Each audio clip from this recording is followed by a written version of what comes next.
Hello, Facebook Livers. This is Steve Barrett, Editor-in-Chief of PRWeek. We're about to record our weekly podcast, the PRWeek, and we are absolutely delighted to have a special guest with us this week, Douglas Quenqua, our colleague from Campaign magazine. Hey, Doug, how are you? Good. How are you doing, Steve? He's a valued colleague, and we're going to find out. And we're very honoured to have an advertising person, someone who writes about advertising, to join us. In fact, humbled. This is a big deal for you. I'm not going to lie. It's exciting for you. It is exciting. We're all a bit giddy, aren't we, Frank? Yeah. All right. So, if you've got any feedback or you want to contribute, please put your comments in the live feed, and we will answer them after the podcast. But I hope you enjoy the show, and I'm going to start recording it very soon. So here we go. Hello and welcome to the PRWeek, PRWeek's regular weekly roundup of everything that matters in the worlds of PR and communications. And this week, listeners, advertising as well, because we've got a really special guest. We've got Douglas Quenqua, who's editor. Are you editor or editor-in-chief? Editor-in-chief. Editor-in-chief, yes. Douglas Quenqua from Campaign US, our sister title. Doug, welcome to the podcast. Thank you, Steve. Very exciting to be here. Well, it's more exciting for us to have the honour of having the advertising trade body editor-in-chief join us. So, that is true. That is true. Yeah, as you will agree. So we're going to hear more from Doug later. And then we've got Frank Washkuch, as usual, our news editor. How are you doing, Frank? I'm doing well. Just honored to be here with both of you. I don't know about that. But Two chiefs. Yeah, well, yes. Why was Frank invited?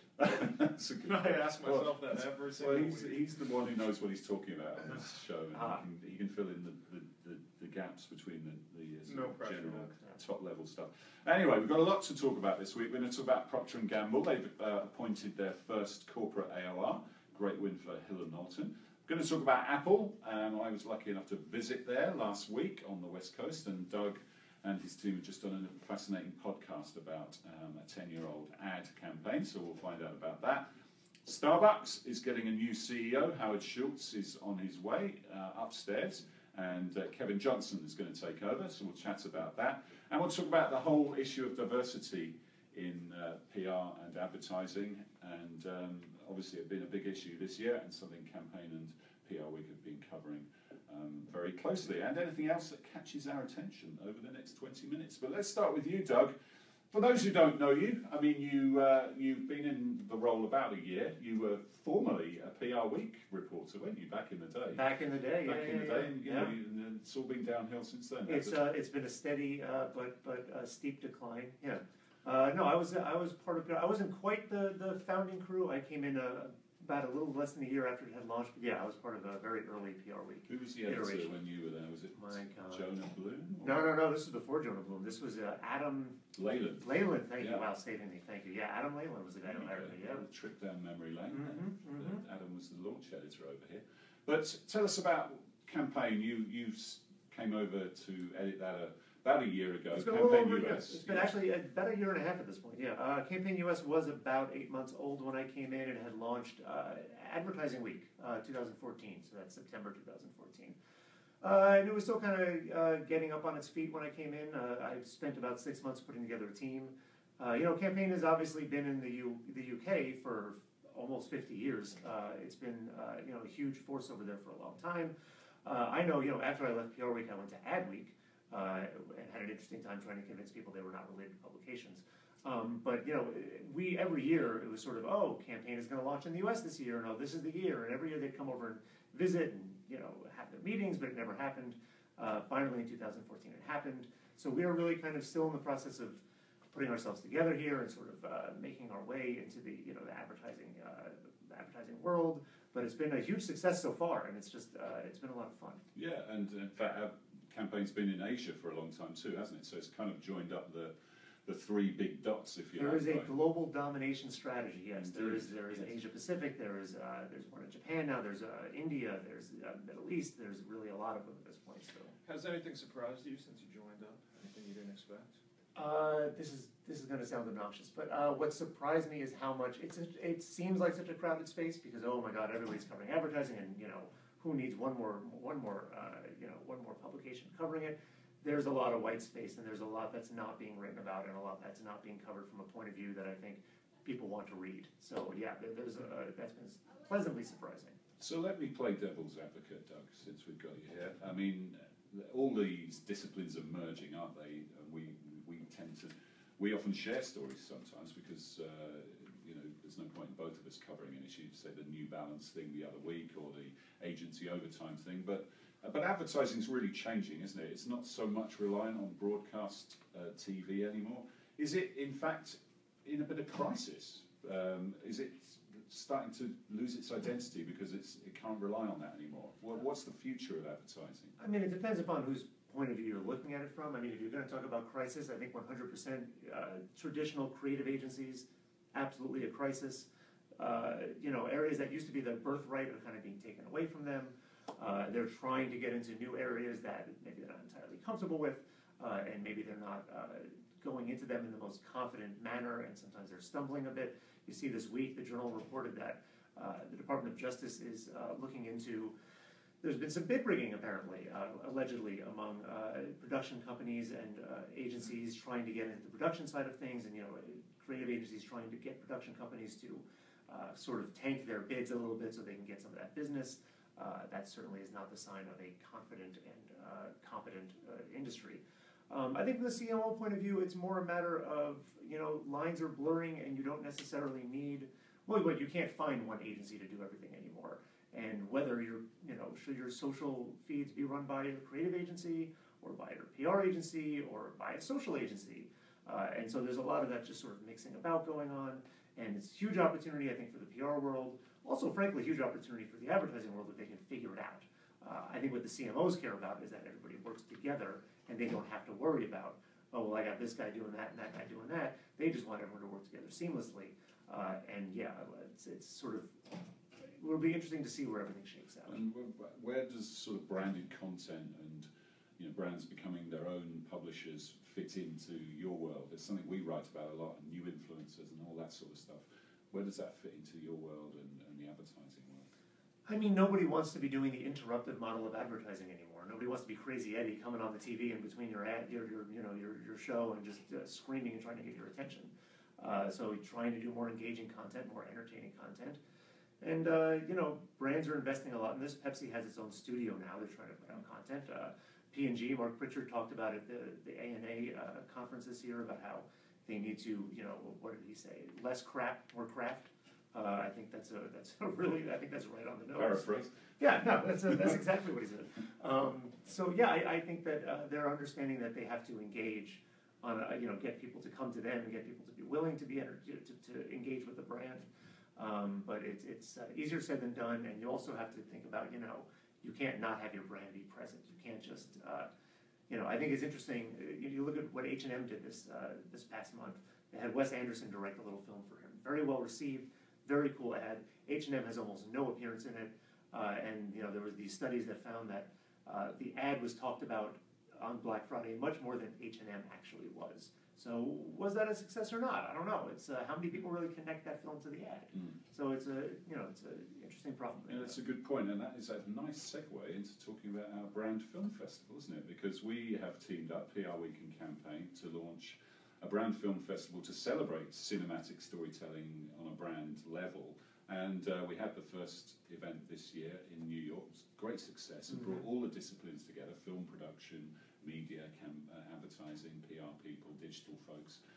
We've launched our second festival, and you've got until February the 5th to put your submissions in if you're listening to this, and I hope you can engage with that at brandfilmfestival.com. We're launching it in London as well. We have launched it. Talk a little bit about how that works, and the filmmaking that might have been restricted to maybe a 30-second ad is now being sort of opened out. And as you said it, famous film directors are getting involved in branded content. Yeah, no, it's very true. The better and better films that are coming out from brands, effectiveness is always a question. But I think as we found last year, there were certain spots that really did feel like they were on brand, and they weren't about the brand. They were about a story. And that's one of the things that we've struggled a bit with this event. because I think there was a sense last year. It's like, well, wait, is that a commercial or is that branded content? And it's a very difficult thing to draw a bright line and say this is where one ends and the other begins. I think we've sort of settled on the criteria of is it story-centric or brand-centric? What differentiates is that branded content is first about a story. And some people are doing a better job than others. Some people have brands that are better suited to it than others. Sure. I mean, so you look at somebody like, a Diageo.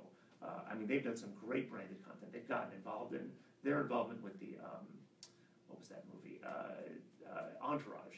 They had an integration with that movie that was, really pretty impressive. Probably better than the movie. I mean, most things were, yes. Most things are better than that movie. But they, some brands are just more suited to it than others. But it's, it's interesting to see sort of these brands moving over the line a little bit and doing things that maybe are more content than branding. This film festival is a great opportunity to sort of sit down and take this stuff at face value as entertainment, and then sort of consider as well, how much, what is this actually doing for the brand? Yeah, and we're very pleased to have Judy John, who's North America Creative Director at Leo Burnett, as our chair of judges and chair of jury, and she was the creative force behind the Always Like a Girl Procter & Gamble campaign. So yeah, well, thanks for that, Doug, and we will get you to contribute to our chat about various issues. We're talking of Procter & Gamble. Frank, yes. They have appointed their first corporate AOR, Hill and Knowlton, this week. Nice win for H&K. Yes, it is a big win for them. So it's the first time that they've had a global corporate communications AOR, which is a little bit hard to believe. But it is. And of course, earlier this year, Procter & Gamble consolidated most of their brand PR work with Citizen Relations, DeVries, Hill and Knowlton, MMK Plus, and MSL Group, and tightening the edges, so to speak, with some local agencies that got cut out of the process along the way. So interesting, Procter & Gamble has shed a lot of brands. They've shed a lot of ad and creative agencies over the past year too. So interesting. Yeah, H&K has been working with them in Europe and other parts of the world, and used to work with them in the US, and they've got some business back, which is great for them. Doug, you mentioned Mark Pritchard earlier. I mean, they've talked about saving $500 million, I think, in their agency fees. How does that sort of impinging on your world? They're the biggest advertiser in the world, aren't they? Yeah. So they are a bellwether, aren't they, for the industry in they that are. respect? No, a lot of people are very dependent on P&G, and there's always a competition for the brands and to do the work. But I mean, one of the things that I find really interesting about P&G in recent years is how they've really decided that their brands are all going to stand for something. You see it in the Like a Girl work. You see it in the recent what Gray did with Gillette last I guess for Father's Day. There's a lot, every one of their brands now somehow finds a way to take some sort of a social stand, which is, for a big packaged goods company, is really pretty revolutionary when you think about it. I mean, there's competition of theirs that does not do that stays away from that kind of stuff. So Unilever has done it to a degree, yeah. As well, with Dove and with a bunch But interesting too on a company-wide level with like Thank You Mom. Right.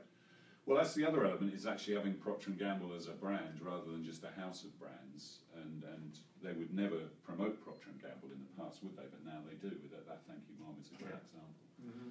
Yeah, it's always interesting to see what they do, and a nice win for Hill and Knowlton.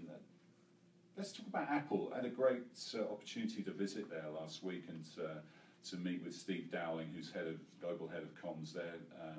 Great guy and former journalist, actually, and his team, about 40 of his team. I was lucky enough to get to chat to and see their offices down in Cupertino. They're obviously moving to this new fancy spaceship-style place next year, which is going to be very exciting for them. They're going to keep their existing office. They will just shed some of their outlying buildings, because when you go to the Valley, you sort of realise that these companies pretty much devour anything in their wake. When they decide to have their office, they expand so much, they literally just eat up all the available space around them, and very soon need more capacity. But you did a really interesting thing, Doug, on campaign, where you went back to the famous ad, the PC and Mac ad, about 10 years ago, wasn't it? It's the 10th anniversary. 10 years ago. Tell us a little bit about that. And that was, in fact, podcast related. That was podcast related, yes. Well, we did, so this is the 10th year of the Get a Mac campaign, as it's called. And it was, the Mac versus PC ads, Justin Long, John Hodgman. And when we learned that this was the 10th anniversary, and we started having conversations around some of the creative directors who had worked on it, all these, Apple is very secretive. I don't think that's a secret. Everybody knows Apple. It took me about 5 years to get to see them. Yeah, no, we'll be sued for mentioning them here. That's definite. But we started having conversations with people who no longer worked at their agency, Media Arts Lab, but who did during the time of this campaign, and stories started spilling out about Steve Jobs hating the campaign at first, and about how many months they searched to find the right campaign, and the shooting of it, and Justin Long wanted to leave it. All these great stories. And when I started this job, one of the things that I wanted to do, because I talked about trying to find the white space, nobody has ever done an oral history of a great ad campaign before. And it occurred to me that it's a rich topic to do that, to just go back and interview all the people that were involved in it, get the stories, let it be told in their own voice. So I've been wanting to do something like this. And this presented itself. It was a 10-year anniversary. It was just perfect. So we spent 6 months interviewing people who were involved in this, the directors, the director, the actors, the creative directors. And we put together I think that in total it was 2 parts, 10,000 words, just people talking about, about this campaign and all the untold stories, and Steve Jobs, and amazing stuff. And then we had Justin Long and John Hodgman come in, and we did a little podcast with them, which was hilarious. And you can get that on our site right now, campaignlive.com. You don't mind if I plug my site? I don't mind it. No, we're all fraternal here. Absolutely. Hands across the divide. Yeah, no, so it was great. The reaction has been amazing. I mean, the response has been great, so it was fun to do. Yeah, no, it's well worth checking out. Do that. It's hard to believe it's 10 years old. Yeah, that was one of the biggest reactions. My God, that was 10 years ago. Yeah, but it's interesting to think too. Apple was a totally different company 10 years ago than they were now, and that would have been pre-iPhone, so totally different world. Yeah, totally different. It was post iPod and iTunes.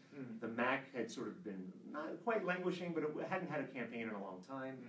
It was before the whole ecosystem had really, there was no iPad, there was no iPhone, so it was a different time for them. Yeah, it was very different feel as well, wasn't it, to their previous advertising? It was the most overtly funny. Yeah, it was just a straight up comedic spot, a series of spots. I think what was good about it too was that it sort of said what everybody was thinking about Microsoft. Right. At that time, anyway. Right. Which was that it was a very square brand, for lack of a better term. Yeah, I visited Microsoft as well up in Seattle, and one thing that is very noticeable is that these are 2 different companies, Apple and Microsoft, to what we might have thought of them in the past. They've got 2 very forward-looking CEOs, Satya Nadella and Tim Cook, who've got a very different approach, and rightly so. And that's not to say it's better but it's just more suited maybe to the modern times, and they're now the establishment, sort of trying to build on a fantastic heritage. So it was fascinating to visit both companies, and I do think they're doing some very interesting things, trying to engage more, trying to reach out more, even the fact that we were going in to see them. And it'll be fascinating to see how those two brands develop, because they've gone from being the upstarts, the disruptors, to being the establishment that is being disrupted, and it's interesting to see how they approach that. Yeah. And from an advertising standpoint, if you look at the ads that have come out after Steve Jobs passed away, they're very different, and they break a lot of rules that Steve Jobs would never have allowed to be broken. Yeah. Doesn't mean they're better or worse. They're just one of the things that we learned doing these interviews is people are just saying, "My God, Steve would never have approved that." Like which one? They have some ads now that feature people. And now I have to qualify this, because obviously the Mac versus PC ads, those are people, but they're not. They're computers. You know what I mean? These actually feature people. You can see their heads, you can see their whole bodies doing things. I mean, there's a recent ad for the iPhone 7 with a guy diving off of a diving board, and that was one that's just pointed out as like Steve would never have a real life scenario like that in an ad. So it breaks a lot of the rules, but interesting to see whether it remains effective. I guess, does it ultimately come down to the products? I mean, they have to come out with great products, don't they? And maybe Apple is about due to have another blockbuster. And it doesn't seem like the new MacBook Pro is it.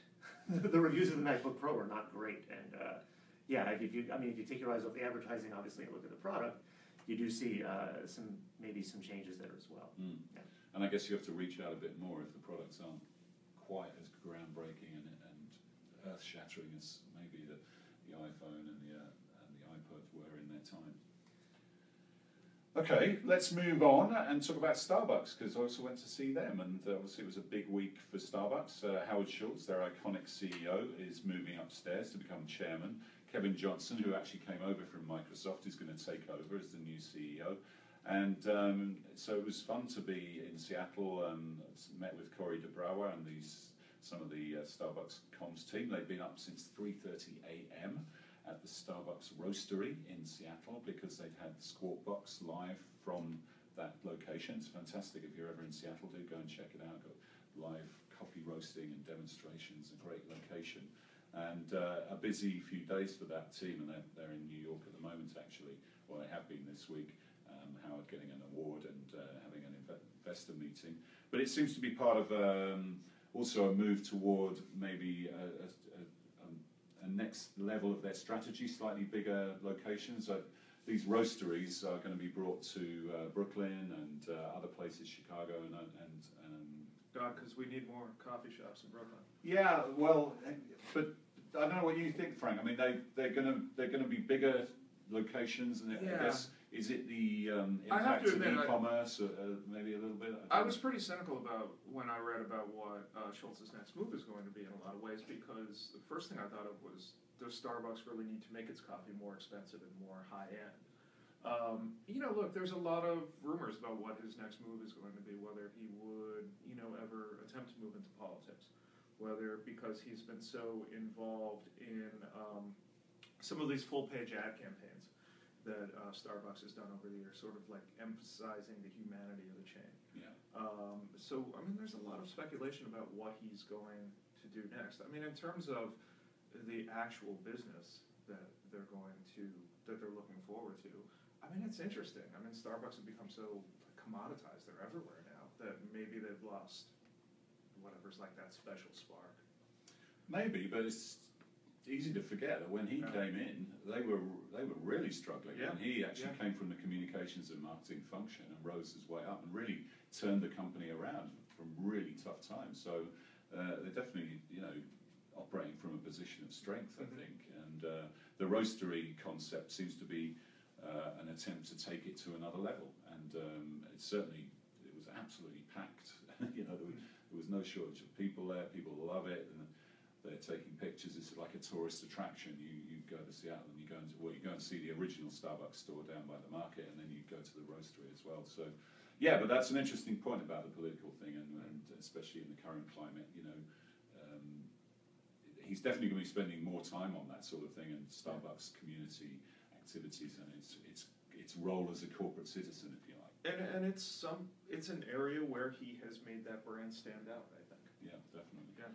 Okay, let's finish on diversity. It's a big issue in the industry. It has been for years, decades, but especially this year when, and Doug, that's something you've been covering a lot on campaign, because in the advertising world, let's say there's been a few snafus this year with friends like Kevin Roberts over at Saatchi's putting his foot in it and seeming to double down on it this week. The guy over at WAV and WAV Rap Collins and of course Gustavo Martinez at JWT, and you had a sort of first-hand insight into that. I got a little wrapped up in that, yeah. I mean, for anyone who doesn't know, Aaron Johnson was the Chief Communications Officer, so this is a PR story as well. Sure. Aaron Johnson, Chief Communications Officer at JWT, filed a hell of a lawsuit saying that Gustavo, he had been the CEO for a year of JWT, was apparently just coming out with a constant stream of disgusting comments, racist, sexist, what have you, and I had witnessed an event that was named in the lawsuit, and I did come out with I did write a column at the time, sort of saying what I had seen and what I heard, and that got certainly some attention. But that was really just the starting gun. I mean, from there it brought attention to, like you said, this has been an issue in the advertising industry for, God knows how many years, and it kind of comes and goes, and it rises and falls, and people take it seriously and they forget about it. This kind of put it on the front burner, and people were shocked and disgusted by it, and it was so graphic, and so JWT is the oldest, largest advertising agency in the world. I mean, it was just, it was really, and Gustavo Martinez, who was, this is not like a white guy from, this is an international man, this is somebody who was supposed to be he represented progress to a lot of people. And this was, a huge shock. And then Kevin Roberts and the guy from Rap, and God, it's hard to even keep track of all the things that happened this year. It was really pretty remarkable. But there is a sense in the industry now of disgust, of palpable disgust, and and an unwillingness to put up with it any longer. And we've been part of that. I mean, we keep a lot of pressure on people saying, if you're gonna announce four new hires in a day, let's hope they're not all white guys, because that's not gonna look very good for you. And we're gonna hold your feet to the fire a little bit. Well, 3 white guys doing a podcast. Absolutely. This is we are part of the problem. But no, it's definitely noticeable. It can, isn't it? When you watch the awards ceremonies and all the creatives are going up on stage, it's 75% guys, isn't it? And even Cindy Gallop last year, famous sort of campaigner on this and advertising industry personality, she was the chair of jury for the Glass Lions, which was set up to reward and award work that celebrated diversity, especially gender diversity. And even those awards, all the creatives coming up were guys, and she was getting more and more frustrated. And not surprisingly, it was kind of crazy until, I must say, the end, when Judy John and her team from Always Like a Girl went up, and they were almost all female, which was great to see. But it is a big issue. But in the UK, the industry body, the IPA, has actually done an initiative, actually with Campaign, the UK version, where they have got targets now of having 20% diversity by 2020. And it's an actual putting figures on it. Do you think that would ever fly in the US, or is it a bit litigious? Well, look, I mean, you've got the brands doing it now. You've got General HP. Mills, you've got HP, you've got Verizon, all saying this here. We're not going to work with agencies that don't meet certain quotas by certain times. One conversation that hasn't happened that much is whether or not quotas really are the way to go. It's not. The mood is such right now that people are a little afraid to have that conversation. Also, when it's the people footing the bill who are doing it, nobody's really incentivized to come out and say, hey, is that a great idea? But I think it is a conversation that needs to be had. We'll see whether it works. And there's another conversation that's not had enough is numbers are not the whole story. You can have, a lot of these agencies come out and say, oh, we're, X% female, we're X% diverse, but at what level are those people? What does your senior ranks look like? When you come out with your picture that shows your leadership, what does that look like? And that's something that needs to be thought of beyond just a raw number. Absolutely. I mean, PR is 70% female, but it certainly isn't that at senior levels. And your point about quotas is well made, because then it becomes like we've made the quota, we can stop now, and that's not exactly not the way it's supposed to be as well. So it's a complicated issue, but one that has to be addressed. And you're again right to say you're very right today, Doug. I must admit, but not just today. No, this is the thing. But when the clients are saying it, when they're going to say we're not going to work with you, that is going to make agencies pay attention, isn't it? And if they're serious about that, yeah, exactly. So I'm glad to see that. I've been calling for that for a long time, and I'm glad to see, and I'm sure others will follow suit. So yeah. Okay, thanks, Doug, for being our guest. It's been a genuine pleasure, and good to hear from you. I'm looking forward to working more closely with you over the years that follow. Thank you, Frank, for being with us as usual. Don't forget our global awards, the PRWeek Global Awards. They're out now for entries. You've got until January the 5th to submit for that. And the aforementioned Brand Film Festival, you have until February the 5th to get your submissions in for that. So go to brandfilmfestival.com. and go to the Global Awards website, the PRWeek Global Awards website for that. But for now, that's all we've got time for. We'll see you next time on the PR Week.